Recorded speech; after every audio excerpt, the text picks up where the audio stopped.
শাহডাঙ্গি রামকৃষ্ণ মিশনে শুরু হয়েছে স্মার্ট ক্লাস। রামকৃষ্ণ মিশন শাহডাঙ্গি হাট কলকাতার পঠন পাঠন ও উত্তরবঙ্গের নর্থ বেঙ্গল এডুকেশনাল ট্রাস্টের সমবেত উদ্যোগে ১ মার্চ ২০২৫ তারিখে রবিবার মিশনে শুরু হলো অবৈতনিক কোচিং সেন্টার বা স্মার্ট ক্লাস। শ্রেণীকক্ষে বসে অনলাইনে পড়াশোনার বন্দোবস্ত, অর্থাৎ শিক্ষার্থীদের হাতে থাকবে না মোবাইল ফোন। পশ্চিমবঙ্গের বিভিন্ন প্রান্তের কৃতী শিক্ষক শিক্ষিকা তাদের বাড়িতে বা শ্রেণীকক্ষে বসে ক্লাস নেবেন এবং শিক্ষার্থীরা রামকৃষ্ণ মিশন শাহডাঙ্গি হাটের মতো রাজ্য জুড়ে ছড়িয়ে থাকা ৬টি শ্রেণীকক্ষে বসে ক্লাস করবে এবং তাদের অসুবিধার কথা বা প্রশ্ন ওয়েব ক্যামেরার মাধ্যমে পৌঁছে যাবে উপস্থিত শিক্ষক শিক্ষিকাদের কাছে এবং তৎক্ষণাৎ তিনি সমাধান করে দিয়ে শিক্ষার্থীদের নিশ্চিত করবেন। এখানে বাংলা মাধ্যমের সরকারি বিদ্যালয়ের পঞ্চম শ্রেণী থেকে দশম শ্রেণী পর্যন্ত শিক্ষার্থীদের একদম অবৈতনিকভাবে পড়ানো শুরু হয় ৩রা মার্চ ২০২৫ থেকে। যারা এখনো নাম নথিভুক্ত করেননি অথচ আগ্রহী, তাদের মিশনের কোচিং সেন্টারে গিয়ে যোগাযোগ করতে হবে। ক্লাসগুলো সপ্তাহে ২ দিন এবং পড়ানো হবে ইংরেজি, গণিত ও ২-১টি বিজ্ঞান। সোমবার সকালে শুরু হয় পঞ্চম শ্রেণীর ক্লাস, তা চলে সকাল ৯টা পর্যন্ত। মোট ৩টি বিষয় পড়ানো হয়। এরপর ক্লাস হয় অষ্টম শ্রেণীর, এরপর ক্লাস হবে ষষ্ঠ শ্রেণীর। এইভাবেই চলবে সপ্তাহে প্রতি শ্রেণীর ২ দিন ক্লাস এবং ৩টি বিষয়ের। এই মহতী অনুষ্ঠানের শুভারম্ভ করেন শাহডাঙ্গি আশ্রমের সম্পাদক নরেশ্বরানন্দ। এছাড়াও অনুষ্ঠানে উপস্থিত ছিলেন নর্থ বেঙ্গল এডুকেশনাল ট্রাস্টের সম্পাদক ও হায়দারপাড়া বুদ্ধ ভারতী উচ্চ মাধ্যমিক বিদ্যালয়ের প্রাক্তন প্রধান শিক্ষক স্বপ্নেন্দু নন্দী, এনএইচপিসির অবসরপ্রাপ্ত এক্সিকিউটিভ ইঞ্জিনিয়ার সুভাষ রায়, শিলিগুড়ি জগদীশচন্দ্র বিদ্যালয়ের প্রাক্তন প্রধান শিক্ষক আশিস পাল ও বিভিন্ন বিদ্যালয়ের শিক্ষক শিক্ষিকা এবং আরো অনেকে।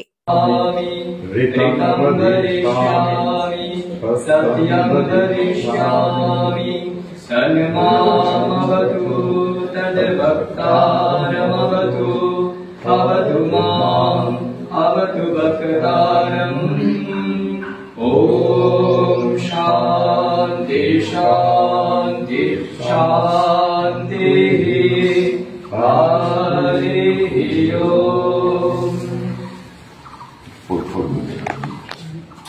ॐ स्थापकाय च धर्मस्य सर्वधर्मस्वरूपिणे अवतार वरिष्ठाय रामकृष्णाय ते नमः।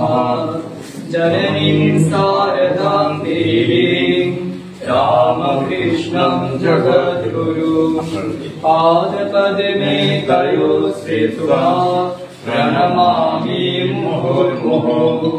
नमस्ते विराजाय विवेकानन्दसूरये सच्चित्सुखस्वरूपाय स्वामिने तापहारिणे। या कुन्देन्दुतुषारहारधवला या शुभ्रवस्त्रावृता या वीणावरदण्डमण्डितकरा या श्वेतपद्मासना या ब्रह्माच्युतशङ्कर प्रभृतिभिः देवैः सदा वन्दिता सा मां पातु सरस्वती भगवती निःशेषजाड्यापः। भद्रकाल्यै नमो नित्यां सरस्वत्यै नमो नमः। वेद वेदाङ्ग वेदान्त विद्यास्थानेभ्यैव च मेघे सरस्वति वरे भूते भाभ्रवितामसि नीयते त्वं प्रसीदेशे नारायणि नमोऽस्तुते। सरस्वती महाभागे विद्ये कमललोचने विश्वरूपे विशालाक्षी विद्यां देहि नमोऽस्तुते। जय श्री गुरु महाराज जी की जय। जय महामाई की जय। जय शाह। स्वामी महाराज की जय। जय श्री श्री सरस्वती माँ की जय। পড়াশোনা করে বিনামূল্যে, শুধু তার রেজিস্ট্রেশন ফি 50 টাকা দিতে হয়। তার একটা রেজিস্ট্রেশন কিছু না দিলে পাবে না, ওর জন্য একটা পয়সা দিতে হবে ফর্ম ফিল আপ করার জন্য। তো তিনি আসলেন, তারপরে স্বপ্নেন্দু বাবুকে পেয়ে আজকে এত জ্ঞান বক্তৃতা শুনলাম, মনে হলো এই রূপ যদি আমার সপ্তাহে একদিন আসে আমাদের রেজিস্ট্রেশন। আমি যখন এখানে আসলাম, মহারাজ আমার পূজনীয় স্বামী সহিতানন্দজি মহারাজ, উনি শিক্ষা জগতের লোক। উনি নারায়ণপুরে মাস্টার ছিলেন, তারপরে দেওঘরে ছিলেন, বিভিন্ন জায়গা তার সেটি। আমি কিছুদিন বেনারসে ছিলাম, বলছেন যে আমাদের পুরানা মহারাজের আমি শুনেছি, বলছে স্বামীজি আমরা অনেক কাজ করছি, রিলিফ করছি অনেক, কিন্তু স্বামীজি যেটা চেয়েছিলেন সেটা আমরা করতে পারছি না। কি না, স্বামীজি শিক্ষা চেয়েছিলেন, আমরা শিক্ষা যেমন দিতে হবে। এই প্রথম আমাদের দেওঘর রেসিডেন্সিয়াল স্কুল হয়, এখন হায়ার সেকেন্ডারি, এটি ভারতবর্ষের মধ্যে 10 নম্বরের দেয়, কখনো 1 নম্বর 2 নম্বর 3 নম্বর থাকে। এবং আমাদের ছেলেরা ভারতবর্ষ না, শুধু ভারতবর্ষের বহির্দেশে, এই যে বলছেন গাছের তলায় থেকে পরে করছিলাম। এখন তো স্কুল আছে, বিল্ডিং আছে, মা বাবারা এসে আপত্তি করে, হ্যাঁ আমার ছেলে ভালো বসতে পারছে না, প্রথম বেঞ্চে বসতে না, কেন পিছনে বসলো? গাছের তলে বসিয়ে পড়ে। আমাদের কেউ প্রায় 2-3 মাস আগে আমাদের ভারতবর্ষে যিনি প্রাইম মিনিস্টার, যিনি দিতেন অ্যাডভাইজার ছিলেন, বিবেক দেব রায়, শাশুড়ি দেব অকালে 62 নরেন্দ্রপুরে ছাত্র ছিলেন। তো এইরকম আমাদের সুপ্রিম কোর্টে আমাদের জাজ হয়ে গেছেন, যার বাড়িতে আমি 2 বছর ছিলাম, তার বাড়িতে থেকে উনি খাওয়া দাওয়া দিতেন, আর একজন মিনিস্টার, আমরা 3 জন সাধু। সেইভাবে মনে করি এত হয়েছে, এখন কেন দিয়েছে না, রামকৃষ্ণ মিশনে থাকলে আমার ছেলে মেয়ে মানুষ। আমাদের অনেক টিভিতে থাকে, ভুল আছে, এটা থাকবে, মানুষ মাত্রে ভুল আছে, তো আমরা আপ্রাণ চেষ্টা করি। এই যে তারা এসেছে নিজেরা সহযোগিতায়, আমরা আজকে অনেকগুলো হয়নি, একটা বোর্ড সাইনবোর্ড করবো, সহযোগিতায় এসেছেন, আমরা জায়গা দিয়েছি।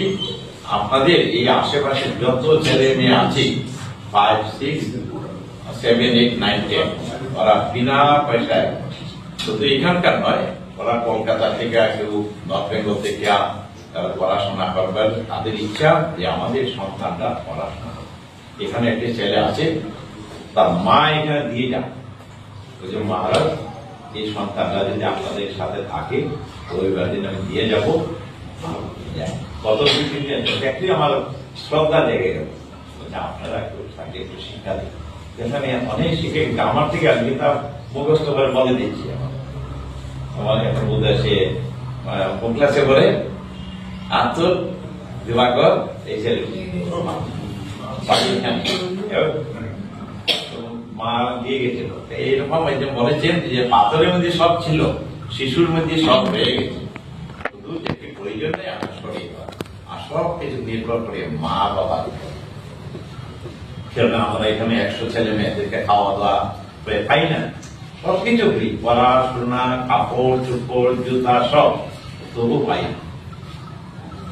সেটি আমাদের 15 লক্ষ টাকা খরচ হয় 100টা ছেলে। তো কোনদিন আসবে 70 জন, কোনদিন 80 জন, কোনদিন ক্লাসে যদি আমার মহারাজ বলে এই আজকে তোমাদেরকে খাবার দেওয়া হবে, কালকে তোমাদের মাংস খাওয়ানো হবে, তবে আসবে। খাওয়াটা তো বড় নয়, আজকে আমরা এই সুযোগ ওরা নিয়ে আসছেন, আমরা জায়গা দিয়েছি, সেটি যেন আপনাদের আশেপাশে সবাইকে করবেন, তাহলে আমাদের ছেলেরা মানুষ হবে। আর না হইলে মানুষ না হইলে আপনারা বুঝতেই পারছেন নষ্ট হয়ে যাবে।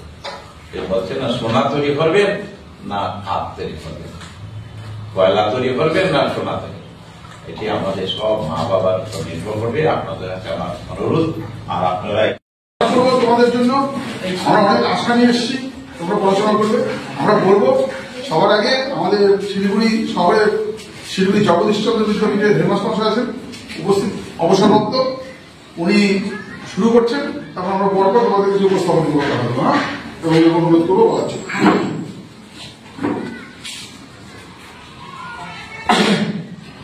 মহারাজ উপস্থিত আছেন। আমরা আছি নর্থ বেঙ্গল এডুকেশনাল ট্রাস্টের পক্ষ থেকে স্বপনেন্দু নন্দী, অবসরপ্রাপ্ত প্রধান শিক্ষক, হায়দ্রাবাদ বুদ্ধবাড়ি হাই স্কুল। আমি রয়েছে চন্দ্রাপাল। আর এখানে মূল কান্ডারি যে আছে হচ্ছে আমাদের সুভাষ রায়, আমাদের দাদা। সেটা হচ্ছে পঠন পাঠন। একটু বলি, পঠন পাঠন হচ্ছে একটা এরকম কোচিং সেন্টার তারা চালায়।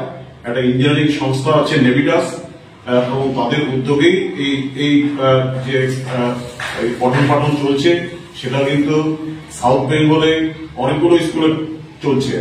এই ফ্রি কোচিং অর্থাৎ অনলাইন কোচিং, অর্থাৎ এখানে নর্থ বেঙ্গলের কয়েকজন আর মূলত সাউথ বেঙ্গলের নামী মাস্টারমশাইরা ক্লাস নেবে। সাবজেক্ট হচ্ছে ম্যাথামেটিক্স, সায়েন্স বলতে ফিজিক্যাল সায়েন্স, লাইফ সায়েন্স, উপরের দিকে দুটোই, আর নিচের দিকে তো দুটো কম্বাইন করে শুধু সায়েন্স আছে, আর ইংলিশ। এই কটা সাবজেক্টের খ্যাতনামা সব শিক্ষকরা শিক্ষিকারা তারা ক্লাস নেবেন কলকাতায় বসে। মূলত আমাদের নর্থ বেঙ্গলও আমরা চেষ্টা করছি দু একজন সংযোজিত হওয়ার জন্য চেষ্টা করছি। তারা অনলাইনে ক্লাস নেবেন। সেই ক্লাসগুলো এখানে যারা এখানে থাকবে এই কোচিং সেন্টারে তারা ক্লাসগুলো দেখবে, শিখবে। এবং এখানে ওই উপরে দেখা যাচ্ছে ওয়েব ক্যামেরা দিয়ে কিন্তু যে ক্লাস নেবে সেও তোমাদের দেখবে, এবং তোমাকেও দেখা যাবে, এখানে দেখা যাবে পাশে। এবং তুমি প্রশ্ন করলে তোমাকে কিছু প্রশ্ন থাকে, তোমার জিজ্ঞাসা থাকে, তুমি করতে পারো, স্যার তার উত্তর দেবে। আর এখানে এই বিষয়টা এখানে চলবে, এবং এটা চলছে কিন্তু, ঠিক আছে। আধুনিক যে টেকনোলজি তার সঙ্গেও তোমরা কিছুটা অভ্যস্ত হবে, ঠিক আছে। এটা তো আধুনিক টেকনোলজি চলছে। আর এই সামগ্রিক এই যে এটা পরিচালনা করার জন্য, দেখার জন্য দৈনন্দিন আমাদের এখানকারই একজন আছেন কোঅর্ডিনেটর টারজান রায়।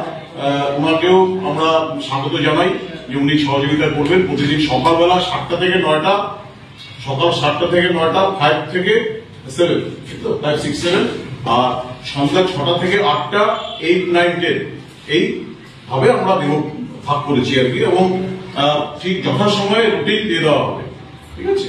অর্থাৎ কোন পিরিয়ডে কি ক্লাস হবে সেটা তোমরা জেনে যাবে, ঠিক আছে। যে সকাল 7টা থেকে 9টা হচ্ছে 3টা ক্লাস, 5, 6, 7 আর 8, 9, 10 হচ্ছে বিকেলে, অর্থাৎ 6টা থেকে 8টা, ঠিক আছে। তো আমাদের এটা ক্লাস থাকবে, আমরা যতক্ষণ সহযোগিতা করার আমরা করবো আর কি।